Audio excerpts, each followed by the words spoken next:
9월 22일 목요일입니다. 오늘은 스가랴 11장 1절로 마지막 17절까지 말씀. 은 30개를 달아서 내 품삯을 삼은지라 라는 제목입니다. 은 30개를 달아서 내 품삯을 삼은지라. 오늘 읽은 이 스가랴 11장은 스가랴서의 가장 백미라고 할 수 있는 아주 중요한 장이죠. 지금까지는 1장에서 8장까지는 성전 건축에 대한 권면과 성전 건축을 통한 하나님 나라의 완성, 그리고 하나님 나라를 세울, 통치할 그 왕에 대한 이야기를 1장부터 8장까지 이어왔죠. 그리고 9장, 어제 읽은 10장까지는 하나님의 나라를 세울 왕, 하나님의 그 통치를 위임받아서 하나님의 나라를 세울 왕, 곧 이 메시아의 의로운 통치로 하나님의 백성들이 누릴 그 은혜와 평강에 대해서 선포를 했습니다. 그런데 오늘 갑자기 11장에 넘어오면은 성전 이야기는 사라져버렸어요. 그리고 예루살렘이 파멸될 것이고 하나님이 두 목자를 세웠는데 그 목자 중에 하나는 이제 은 30개를 달아서 목자의 지위를 그만두고 다른 목자가 섰는데 그 목자는 자기 양떼를 돌보지 않고 오히려 양떼를 잡아먹는 그런 목자가 되었다. 이런 얘기로 지금 이야기하고 있는 거예요. 오늘 이 본문의 이 11장, 특별히 이제 그 스가랴서 전체도 그렇지만은 특별히 이 11장은 유다와 이스라엘, 하나님의 양떼, 하나님의 백성이라고 일컬어지는 그 이스라엘과 유다의 종말을 고하는 그런 이야기입니다. 그래서 오늘 우리가 읽은 이 11장은 특별히 저 앞에서 이미 공부했던 다니엘서 9장에서 등장하는 다니엘의 그 70일의 환상을 이해하지 않으면 안 돼요. 다니엘서 70일의 이 환상을 그 예언을 이해해야 그래야 스가랴서의 이 말씀이 정확하게 이해가 돼요. 하나님께서 다니엘로 하여금 예루살렘 성전이 재건된 후 그리고 말라기 선지자 이후로 메시아가 올 때까지 이 중간기, 거기를 이제 중간기라고 그래요. 말라기 이후에 성경이 마태복음하고 말라기 이후에 성경이 없는데 우리 한글 이 성경에는 뭐 한 장 넘기면 금방 말라기에서 마태복음으로 넘어가지만 시간적으로는 400년이라는 긴 시간이 존재해요. 요 긴 시간을 중간기라 이렇게 설명하는데 바로 이 중간기에 대한 예언이 다니엘서 9장의 그 70일의 환상의 예언이에요. 그래서 그 중간기에 도대체 어떤 일이 벌어질 것인지, 그리고 그 중간기가 끝나면 무슨 일이 일어날 것인지를 예언한 예언이 그 다니엘서 70일의 환상의 예언입니다. 그리고 다니엘 9장에 가면은 다니엘은 BC 605년에 바벨론의 포로로 잡히죠. 어린 시절에 이제 포로로 잡혀가요. 그렇게 잡혀가가지고 이제 70년이 거의 지나가요. 그래서 다리오 왕 원년, 곧 고레스 원년쯤 돼가지고 이제 다니엘이 하나님 앞에 엎드려 기도해요. 하나님, 우리 이 조국이 예루살렘을 언제까지 이렇게 분노 중에 내버려 두실 겁니까? 그 옛날 예레미야 선지자를 통해서 70년 만에 돌아오게 하신다고 말씀하지 않았습니까? 이제 얼추 그 시간이 됐는데 하나님 언제까지 그냥 내버려 두실 겁니까? 이렇게 기도를 해요. 그랬더니 다니엘의 그 기도를 듣고 하나님이 이제 그에게 환상을 보여주시려 예언을 주시는 거예요. 가브리엘 천사를 통해서. 그래서 그 환상이 뭐냐면 이제 예루살렘의 성전이 세워지고 그리고 예루살렘 성이 중건이 되어 그리고 율법이 완성이 되고 율법이 새롭게 이제 재건이 되고 그리고 그 역사가 이루어지다가 이제 마지막 종말이 어떻게 올 것인가 이제 그것을 설명해 주는 내용이 다니엘서 9장의 70일의 환상이에요. 이 바벨론에 의한 하나님의 징계인 70년이 끝나면 예루살렘 성전을 재건하라는 왕의 명령이 선포될 것이고 그렇게 명령이 예루살렘 성전을 재건하라는 명령이 선포된 뒤로 이제 그 이스라엘 역사가 어떻게 이루어질 것인지 그것을 70일에 일에는 하루 이틀 사흘 나흘 다스 여섯 일에 이렇게 7일을 말하는 거예요. 그런데 그게 딱 문자적으로 7일을 말하는 건지 아니면 한 일에 일일을 1년씩 계산해서 70년을 말하는 건지 이거는 이제 성경을 해석하는 이제 관점에 따라서 조금씩 달라집니다만 대개 이제 한 일회를 1년으로 봐요. 그래서 이제 70일에 그러면 이제 70년이라고 이렇게 이제 보는 거죠. 자, 그런데 다니엘이 본 환상이 뭐냐면 성전이 재건되게 하는 그 왕의 명령이 떨어진 뒤로부터 이제 일곱 일회가 지난 다음에 성전이 완성이 돼요.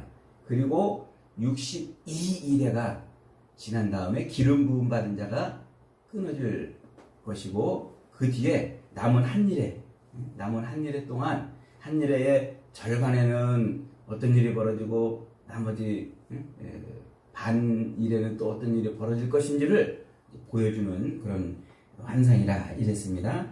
그러니까 이 다니엘서 70일의 환상은 이스라엘 백성들과 예루살렘 성전의 종점, 그 끝이 어딘지 이스라엘이라고 하나님의 백성으로 일컬어지는 그 이스라엘의 끝이 어디고 성전의 끝이 어딘지를 설명하는 그런 예언이에요.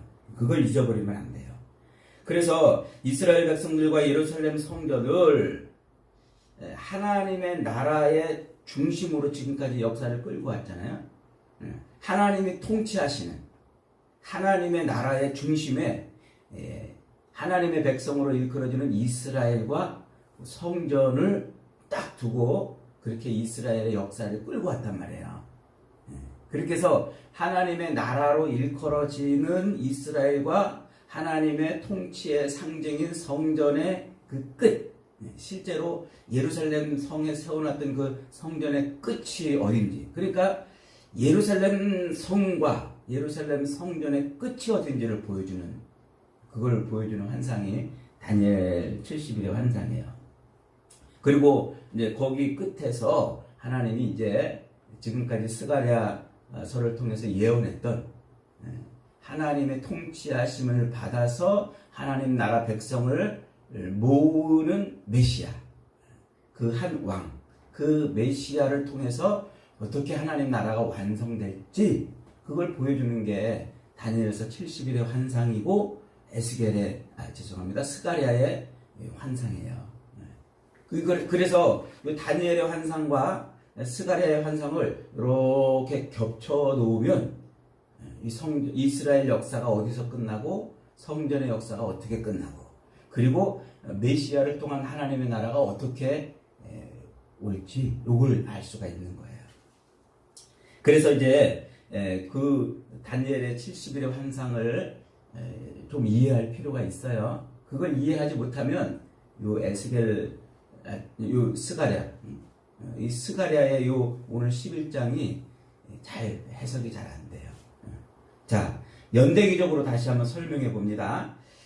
이제 BC 605년에 바벨론으로 포로가 잡혀가던 그 첫 번째 605년에 이제 첫 번째 포로로 잡혀가는 때 이제 다니엘이 포로로 잡혀가죠. 그러다가 예레미야 선지자 예언대로 70년 만인 BC 535년에 그때 예루살렘으로 귀환을 해요.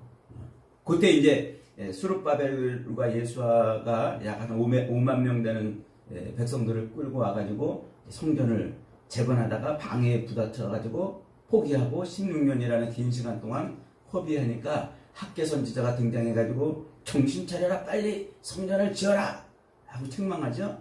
그때 동일하게 스가랴도 그 성전을 짓는데 그 성전이 어떤 의미인지 영적으로 자꾸 해석을 해준단 말이에요. 그 8가지 환상을 통해서 너희들이 짓는 그 성전을 통해서 하나님이 뭘 하실 것인지, 그래서 성전을 짓게 만들어요. 그리고 이제 성전을 짓는데 고레스의 그 칙령으로 예루살렘 성전을 짓는데 이게 중요한 게 아니에요. 더 중요한 것은 에스겔서 에스라 7장. 그 7장에 나와 있는 아닥사스다 왕의 명령이 중요해요. 그 에스라 7장에 아닥사스다 왕이 이제 남아있는 유다 백성들한테, 야, 너희들 빨리 돌아가가지고 그 성전을 완공하고 그리고 예루살렘 성을 중건하거라. 그리고 율법을 회복하거라. 이런 명령을 아닥사스다 왕이 내요. 요 때가 BC 457년이에요. 그래서 이제 에스라가 약 한 1800명 정도 되는 백성들을 데리고 2차로 돌아옵니다. 1차 귀환 때보다 약 한 79년, 80년이 지난 때예요. 그래 돌아와가지고 수르바벨 성전이 세워졌지만 완전히 세워지지 않은, 온전히 성전으로서의 기능이 회복되지 못한 그 성전의 기능을 에스라가 2차로 귀환해가지고 그 성전을 재기능을 하도록 만들어야 돼요. 그래서 율법을 회복하고 성전의 기능을 회복합니다. 그리고 444년에 조금 있다가 이제 한 14년 뒤에 느헤미야. 자꾸 제가 지금 사람 이름을 헷갈립니다. 느헤미야가 3차로 귀환해요. 그래서 3차로 귀환해가지고 예루살렘 성의 성벽을 중건해내죠. 요게 이제 BC 457년에 아닥사스다 왕의 명령으로 완성이 되는 거예요. 그래서 에스라도 귀환하고 아닥사스다 왕의 도움으로 이 느헤미야가 총독이 되어가지고 귀환해서 예루살렘 성을 중건해내는 거예요.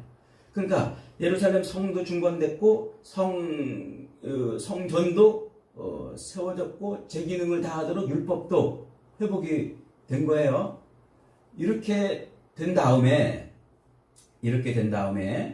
이제 몇 일회가 지나간다고요? 62일회가 지나가요. 그러니까 앞에서 7일회 동안에 그런 일이 벌어지고 62일회가 지나가요. 그것을 이제 합하면은 총 69일회가 지나간 거죠. 예루살렘 성전을 중건하라는 명이 난 때로부터 총 69일회가 지나갔죠. 그래서 BC 457년부터 69일에 한 일회를 이제 7년으로 계산을 해보면은 77이 49, 그 다음에 69일이니까 총 483년이 걸려요. 그러니까 457년부터 438년 시간 역사가 흐르는 거예요. 그렇게 흘러서 계산해 보면은 이때가 언제냐면 AD 26년이 돼요. 26년. 그 AD 26년에 무슨 일이 벌어지냐면 예수님이 등장해가지고 세례 요한한테 세례를 받으며 그리고 천국이 가까웠느니라 회개하라고 딱 외치는 그때예요. 그러니까 457년부터 총 69일의 역사가 흐른 다음에 누가 등장하는 거예요? 예수님이 등장하시는 거예요. 예수님이. 근데 그렇게까지 69일회가 지나갔잖아요. 이제 한 일에 남았잖아요. 그 한 일에 남은데 무슨 일이 벌어진다고 그랬어요? 다니엘서는 한 일에 남은 그때 기름 부음 받은 자가 끊어질 것이다. 그리고 핍박이 올 것이다. 예루살렘이 허물어지고 핍박이 올 것이다. 이게 다니엘의 예언이란 말이에요. 남은 한 일에 동안에. 그래서 실제로 예수님이 그렇게 세례 요한에게 세례를 받고서 AD 26년에 세례를 받고서 몇 년 동안 복음을 전해요? 3년 반. 그러니까 한 일의 절반이 3년 반이잖아요. 그러니까 그 3년 반 동안에 예수님이 사역을 마치시고 죽으시는 거예요, 십자가에. 그럼 나머지 이제 얼마가 남았어요? 반일회가 남았잖아요. 그 반일회. 3일 반 혹은 3년 반 혹은 한 때, 두 때, 반 때. 그래서 그 남은 반일의 동안에 어떤 일이 벌어지냐면 이제 예루살렘에 핍박이 임하고 그리고 AD 70년이 되어가지고 로마 장군 디도에 의해서 예루살렘이 완전히 파멸되는 거예요. 그때 로마가 AD 70년에 이제 예루살렘이 반역을 일으킨다는 명분으로 예루살렘을 공격합니다. 그때 어떤 일이 벌어지냐면 예루살렘 백성들끼리 친로마파, 반로마파 이렇게 딱 갈라져가지고 서로 싸우는 거예요. 그렇게 싸우면서 몇 명이 죽냐면 자기들끼리 그 내란으로 해가지고 12,000명이 죽어요. 어마어마하게 서로 죽이는 거죠. 그리고 디도 장군에 의해 가지고 로마 군대에 의해서 예루살렘에 있는 백성들이 110만 명이 죽어요. 그리고 약 10만 명, 한 9만 7천 명 정도가 로마의 포로로 끌려가는 거예요. 노예로 끌려갑니다. 그러니까 이 세상 역사 속에서 가장 짧은 기간에 한 장소에서 그렇게 많은 사람이 한꺼번에 죽임을 당한 역사는 없었어요. 그게 마지막, 처음이자 마지막. 그리고 그때 예루살렘 성이 완전히 파괴되고 예루살렘 성전이 완전히 무너져요. 그걸 기념해가지고 로마 장군 디도가 예루살렘 서쪽의 벽 한 100m 정도만 딱 남겨놔요. 그게 지금 남아있는 통곡의 벽이에요. 그렇게 해서 예루살렘이 이제 역사가 끝나고 예루살렘 성전이 역사가 이제 끝나는 것이죠. 그렇게 해서 이제 남은 한 일의 반만 남겨놓고 다니엘 예언이 거기서 성취가 되는 거예요. 그런 다니엘서 예언의 성취, 그 다니엘서 예언의 그 성취 중에 특별히 오늘 우리가 읽은 이 스가랴서는 무엇을 집중해서 지금 보여주고 있냐면 그 69일에가 지난 다음에 기름 부음 받은 자가 끊어지는 장면, 그 장면이 지금 스가랴 11장에서 보여지고 있는 장면입니다. 1절로 3절에 보면 이런 말이 있어요. 레바논의 문이 활짝 열리라고 그러죠. 그리고 백향목이 불타게 될 것이고 잣나무가 불타게 될 것이고 바산의 상수리 나무들이 불탈 것이라고 그래요. 그리고 이 유다의 그런 자산들이 다 허물어져 버릴 것이라고 그럽니다. 그게 이제 레바논은 이스라엘 땅, 하나님이 주신 그 가나안 땅, 그 가나안 땅의 북쪽 통로예요. 가나안 땅을 들어오는 북쪽 통로죠. 그러니까 레바논의 문이 활짝 열린다는 것은 하나님이 주신 그 이스라엘 가나안 땅이 문이 열린다는 거예요. 즉 북방으로부터 이제 침략자들이 들어온다는 것이죠. 그렇게 들어오면 백향목을 불태워요. 백향목은 성전을 짓는데 아주 요긴하게 쓰는 나무였죠. 그래서 성전의 나무로 이렇게 쓰여서 성전을 상징하는 단어로, 용어로 그렇게 많이 등장해요. 여기서도 지금 그 얘기예요. 백향목이 불탄다는 건 성전이 불탄다는 거예요. 그리고 잣나무와 또 바산의 상수리 나무들은 이 하나님의 백성들 중에 존귀한 지도자들을 의미해요. 그들이 다 지금 이제 죽어 나갈 것이라는 거예요. 아주 혹독하게. 그러니까 예루살렘이 지금 대적자들에게 문이 열려가지고 파멸에 이르는 거예요. 파멸에.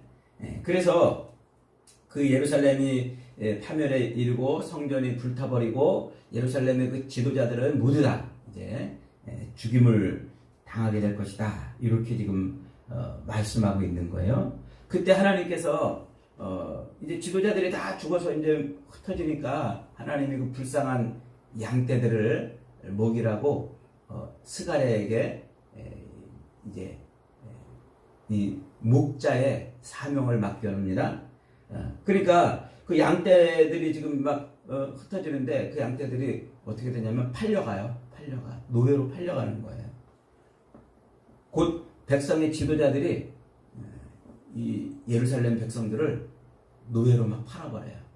그러면서 그것을 노예로 산 사람들은 이렇게 그들은 마땅히 우리가 노예로 끌고 가서 이렇게 막 함부로 해도 될 사람들이다. 이렇게 생각하고 노예로 판 자들은 그걸 인해서 돈을 벌었으니까 야 하나님이 우리에게 은혜를 주셔서 이렇게 떼돈을 벌게 하셨구나. 이렇게 하면서 오히려 찬송을 부르는 그런 어처구니 없는 일이 예루살렘에서 벌어지는데 그때 하나님이 스가랴를 세워서 목자의 역할을 하라고 그럽니다. 그래서 목자가 이제 스가랴가 이제 목자가 되어가지고 이 장사꾼들에게서 그 양떼를 사요. 그 노예 상인들에게서 백성들을 사는 거죠. 그래서 은총과 연합이라는 그 막대기, 양떼를 치는 막대기죠. 시편 23편에서 이제 주의 지팡이와 막대기로 나를 인도하신다고 다윗이 노래한 것처럼 양떼를 칠 때 이제 쓰는 도구인 은총과 연합이라는 그 막대기로 자기 양떼를 돌본다 이런 거예요. 근데 여기서 오늘 본문에서 그 은총과 연합을 뭐라고 설명해 주고 있어요? 하나님의 언약이라고 설명해 주고 있잖아요. 그러니까 스가랴가 자기 백성들, 노예로 팔려가는 그 자기 백성들을 사가지고 뭐 한다고요? 그것을 하나님의 언약으로 돌보았다 이런 말이에요 지금. 그런데 데리고 있던 이 목동들, 스가랴가 데리고 있던 그 목동들 중에 그 셋이 아주 스가랴를 괴롭히고 말을 안 들어요. 그러니까 스가랴가 그 목동들 때문에 힘들어가지고 양떼 먹이는 일을 포기해요. 그 포기하면서 그 막대기, 은총과 연합이라고 했던 그 막대기를 분질러 버려요. 그 행위를 지금 오늘 본문은 또 뭐라고 설명하고 있어요? 그것을 하나님이 이스라엘과 맺었던 언약을 파기하는 것이라고 지금 토를 달아주고 있는 거예요. 그러니까 스가랴가 노예로 팔려가고 있는 그 백성들을 다시 사가지고 하나님의 언약으로 그들을 잘 통치하다가 다스리다가 목자들이 하도 말을 안 듣고 목동들이 하도 말을 안 듣고 양떼들이 지멋대로 가니까 에이 그러면 살 놈은 살고 죽을 놈은 죽고 니들끼리 뭐 뜯어먹고 다투고 하든지 맘대로 해라 그래버리고 하나님의 그 언약을 깨뜨리고 그들을 내버려둬요. 그 양떼들을 이제 버려두게 된다는 것이죠. 그래서는 그 양떼들을 버려두니까 이제 이 양떼를 먼저 샀던 그 장사꾼들이 스가랴에게 돈을 지불해요. 그 돈이 은 30세겔. 그 은 30세겔을 지불해가지고 이제 스가랴가 그 돈을 받아서 여호와의 전에 놓죠. 그랬더니 하나님께서 스가랴에게 이렇게 말씀하셔요. 야 스가랴야, 그 은 30세겔을 저 토기장이에게 갖다 주거라. 그래서 스가랴가 여호와의 전에서 그 은 30세겔을 꺼내서 토기장이에게 갖다 주었다. 그 후에 또 이상한 목자가 하나 서서 자기 그 이스라엘을 통치하는데 하나님이 그 목자를 아주 심판하신다고 하시면서 오늘 본문이 끝나는 거예요. 그러니까 오늘 본문의 말씀은 다니엘의 그 70일의 환상 중에 그 끝자락에 한 일해 동안에 이루어질 마지막 69일에가 지나고 마지막 한 일해에 기름 부음 받은 자가 끊어진다 하시는 말씀, 그 말씀이 어떻게 성취될지를 스가랴가 보여주고 있는 거예요. 그래서 곧 이 메시아이신 예수님이 이 땅에 목자로 오시잖아요. 앞에서 1장부터 8장까지 그 성전을 건축하면 그 성전을 통치할 한 왕이 등장하는데 그 왕이 이새의 뿌리에서 나오는 싹이라고 그랬잖아요. 그게 메시아란 말이에요. 그 메시아가 11장에 와서 이제 이렇게 이제 버려짐을 당하는 겁니다. 그래서 그 목자 대신 그 예수님이 이제 자기 양떼들을 죄에서 노예로 팔려가는 그 양떼들을 모았다가 거기서 양떼들을 다시 내버려두는 그 일이 일어나는 거예요. 그래서 그 스가랴의 그 사역, 그 일하심, 그 양떼를 모았다가 치고 돌보는 그 대가가 얼마냐면 은 30이란 말이에요. 그래서 은 30은 이미 우리가 레위기서하고 호세아서를 통해서 배웠잖아요. 은 30이 뭐라고요? 이게 속전이란 말이에요. 속전. 이 죄값으로 팔리는 그것을 사는 속전이 은 30이에요. 그러니까 바로 자기 백성들이 노예로 팔려갔던 것을 사는 그런 값으로 지불하는 것이란 말이죠. 그러니까 바로 이것은 기름 부음 받은 자가 이 땅에 와가지고 어떻게 마지막을 장식하고 또 어떻게 죽으실지 그 죽으심의 의미를 예언하는 바로 그 예언이에요. 바로 이 예언이 어떻게 성취가 돼요? 마태복음 26장에 가면은요, 27장에 가면은 3절부터 8절까지 이런 말씀이 있어요. 유다가 예수를 팔죠. 그래서 그때에 예수를 판 유다가 그의 정죄됨을 보고 스스로 뉘우쳐 은 30을 대제사장들과 장로들에게 도로 갖다 주매 이르되 내가 무죄한 피를 팔고 죄를 범하였도다 하니 그들이 이르되 그것이 우리에게 무슨 상관이냐 네가 당하거라 하거를 유다가 은을 성수에 던져놓고 불러가 스스로 목매어 죽은지라. 그러니까 유다가 예수님을 은 30에 팔아가지고 예수님이 이제 십자가에 매달려 죽으시잖아요.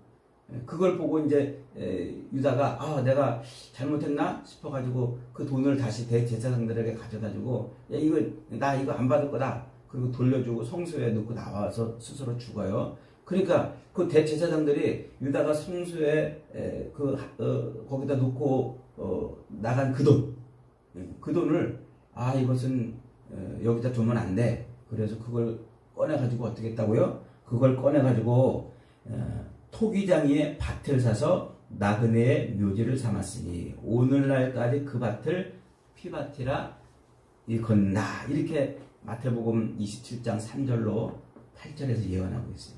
오늘 스가랴 선지자의 이 말씀하고 너무나 똑같아요. 앞에 보니까 12절부터 14절에 보니까 내가 그들에게 이르되 너희가 좋게 여기거든 내 품삯을 내게 주고 그렇지 아니하거든 그만두라. 그들이 곧 은 30개를 달아서 내 품삯을 삼은지라. 여호와께서 내게 이르시되 그들이 나를 헤아린 바 그 삭을 토기장이에게 던지라 하시기로 내가 은 30개를 여호와의 전에서 토기장이에게 던지고. 그러니까 바로 이 말씀이 마태복음 27장에서 그대로 고스란히 성취가 되는 거예요. 그 예수님께서 자기 양떼들을 구원해 내시는 속전으로 지불한 돈이 얼마예요? 은 30이라는 것이죠. 그러면서 예수님의 그 사역이 완성이 죽으심의 사역이 이제 이루어지는 거예요. 다니엘서 9장에서 69일에가 지내서 기름 부음 받은 자가 끊어지는 그 예언이 다른 이 스가랴의 각도로 보면은 그렇게 예수님이 은 30에 팔려서 죽으심을 당하는 바로 그 사건을 지금 말하고 있는 거예요. 그래서 그 예수님이 이 땅에 오셔가지고 십자가에 못 박혀 죽으시기 바로 직전에 스가랴가 행한 행동이 뭐예요? 스가랴가 행한 행동? 은총과 연합이라는 그 하나님의 언약의 막대기를 분질러 버린단 말이에요.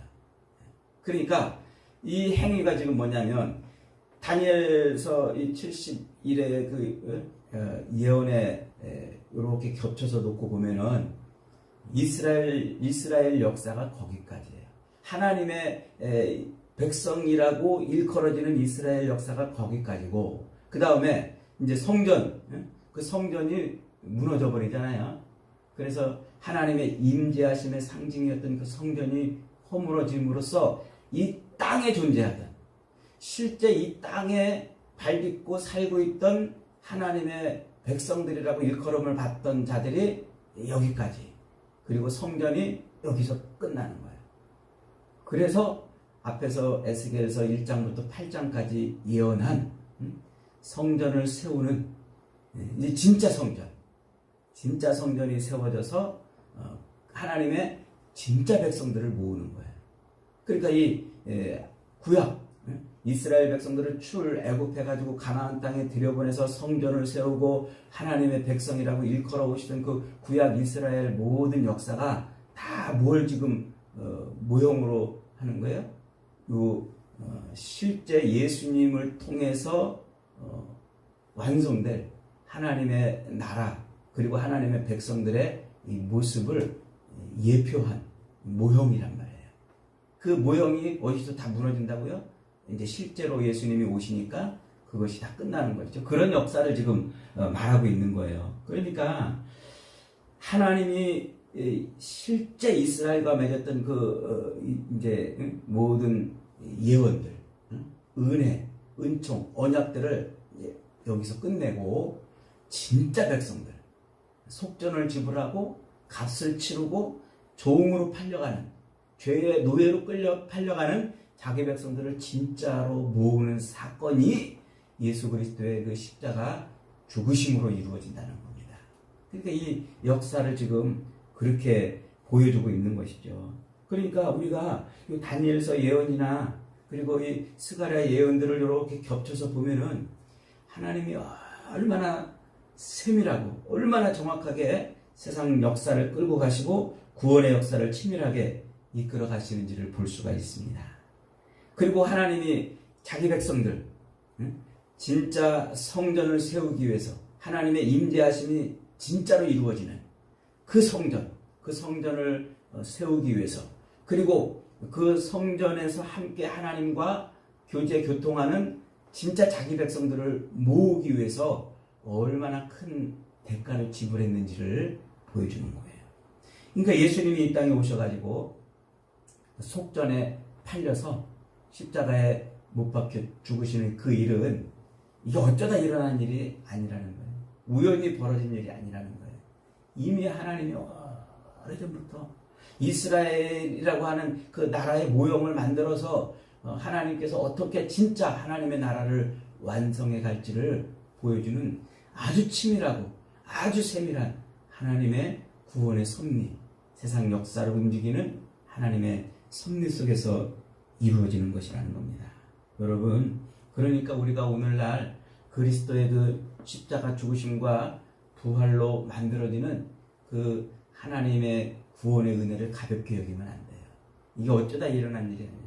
내가 나 어렸을 때 우연히 누구 만나가지고 교회 갔어. 나 우연히 어떤 사람 만나가지고 전도 받아가지고 교회 왔어. 이게 아니에요. 하나님이 이미 치밀하게 우리를 구원하시려고, 우리를 그 십자가의 은혜로, 그 속전으로 우리를 구원하시려고 이미 치밀하게 모든 퍼즐 조각을 세밀하게 맞춰가고 있었던 겁니다. 그것이 오늘 우리가 그리스도 예수를, 십자가의 예수를 나의 구주로 믿게 되는 결과로 나타난 거예요. 그러니 우리가 얼마나 큰 은혜와 하나님의 얼마나 큰 은총을 받은 자들입니까? 오늘 하루의 삶, 믿음으로 사는 이 하루하루를 결코 가볍게 여기면 안 돼요.